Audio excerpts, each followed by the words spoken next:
بسم الله الرحمن الرحيم. السلام عليكم ورحمة الله وبركاته. إنا لله وإنا إليه راجعون. وقرنتي وحن كتعسينينا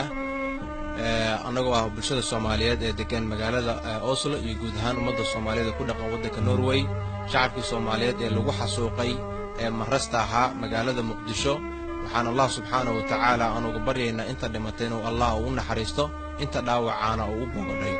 أنت اسكدب هدينا بالشدة الصومالية كلها قوة كنروي وحين أستقرني إن أينو كقيب قادنه سمت بحنتا مصيبة كذا على مجالة مقدشة qaabka aan uga qayb qaadan lahayn dadkii muxuu ahaa ku dhintay ama muxuu ku dhaawacmay waxaynu caaw halkan ku qabanay shir weyn isla markaana aynu ugu dambeyntii ka soo saarnay inaynu qabanno kana qayb qaadano guddi aruuriyo dhaqaale si aynu uga qayb qaadano dhibaatadaas waxa guddigaas uu isku dayi doonaa in uu ka qayb qaato inaan wax u aruurino dhaqaale u aruurino dadkii wax ku noqday haday noqon lahayn wixii dhintay iyo haday noqon lahayn inta dhaawaca iyo haday noqon lahayn dadkii ku hanti waayay intaba marka guddigaas ayaa caaw halkan ku qabanay waxaan ku baraarujinaynaa guud ahaan bulshada Soomaaliyeed ee ku dhaqan waddanka Norway in aynu isku dayno inaynu hal sidii hadda ka hor baabaari dhacday inaynu ka qayb qaadano isla markaana aynu noqono hal mid iyo hal far iyo hal cod iyo hal weel insha Allah ta'ala. بسم الله الرحمن الرحيم ان الله يرحمه إلهي سبحانه وتعالى هو نحرسته يعني كهذا الأمة باهنا يسوت المامد وحي كدعي حمر وحي معجسة أنا وحمد ده كرا وحي توامد وقدم بيسي أو كدع هذا لو بقى رقاته إلهي نتاصل نقدره أنت لما تنا الله ونحرسته ان سيدو عبد القادر شاقي يعني وحنا هاي قدي isxil saaray iskooda ku xisaaray oo raba inaan walaalahayaga kala qayb qaadano tiiraanyo iyo dhaqaalo wixii karaankayga waxaan farayaa aan ka codsanayaa si walaaltinimo leh damiir leh bini'aadanimo leh islaamnimo leh midnimo Soomaaliyeed leh in qof kasta oo Soomaali ah oo u dhaqnado dadkiisa oo aan wax la gaarno kulay intii dhimatay ma soo celin karno laakiin burburka iyo dhibaatada hartay inaan ka qayb qaadano inaan hal far noqono shacabka Soomaaliyeed oo Norway degan waxaan uga codsanaynaa meel kasta joogan inay isxilqaamaan annagoo dabagelayna oo ku socono wadadii oo abaarihii dhacay tii aan ka qayb qaadan qof walba Soomaali uu og yahay awoodda aan galahayn magaca aan yeelanay iyo waxa aan qabanay waxaan aad mar labaad uga codsanayaa in awoodayada aan meel isugu geeyno oo aan meel ku wada shubno oo ku talagalno inaan isticmaalno magacayaga awoodayada dadba Ilaahay naga dhigay aad baan mahadsantiin si aan xooggeena maskaxdeena kartideena aan u midayno guddigan wuxuu u xil saaran yahay guud ahaan jaaliyadda Soomaaliyeed ee Norway qof walba iyo dad walba oo meel walba aad joogto waxaan mataqaan ka codsanaynaa abaabushaan aan xooggeena maskaxdeena u wada midayno sidii walaalaheen Soomaaliyeed ee xasuuqa baan loo geystay ad ka wada dhagsantiin aan wada caawino guddigan waa guddi reer Norway ka kooban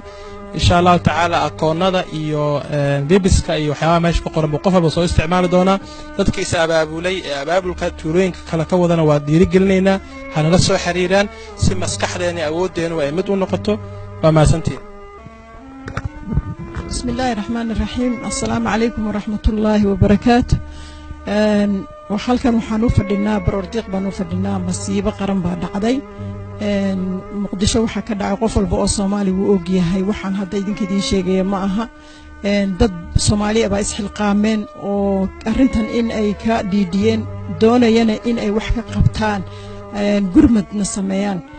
waan ogahay qof walba oo Soomaali ah meeshuu joogo uu ka diyaarsan yahay midda kaliya aan halkan u fadhino maadaama aan guddi samaysanay waxaanu doonaynaa guddiga aan samaysanay in dadkii isxilqaamay ay nala soo xiriiraan si aan awoodeena u midayno annagoo jaaliyadda Norway ah aan wixii aan awoodno dadka walaaladeena dhibaatada gaartay aanu gaarsiino wixii si wada jir ah marka insha Allah wada jir baa qeyr leh dadkii isxilqaamay ama gobol ha ahaato ama tuulo ha ahaato ama berson ha ahaado biliis nala soo xiriiraan si aan ku digeen xooggeena u midaysano ummadda Soomaaliyeed meel walba ay joogaan waxaan leeyahay Norway qofkii joogo wuu be maqlayaaba laakiin qofkii Soomaaliya meel kale ama television hayga dhageysto ama hayga dhageysto internet hayga dhageysto ama cod ahaanba ha ii maqlo qof walba oo Soomaali ah inuun arrintan ka seexan arrintan waa arrin Soomaali oo dhan u taalo waa masiibo qaran qof damiir leh ama qof muslim ah walaalkiis inta la gubo oo la qarxiyo oo la baabi'iyo oo dhulka la gooyo waa dhaqan guurbana lagu sameeynaya waana la bahdilay wax walba oo bili aadan lagu xumeeyay waa inaad arrintan ka dhidhisaan qof walba oo Soomaali waa inuu kursigiisa ka kacaa uuna meel u fariista malaha waanu seexan weynay waanu fariisan weynay waanu ka walwalnay arrinta waanu ka tiiraaniyoonay please qof walba soo bax caawi dadkaaga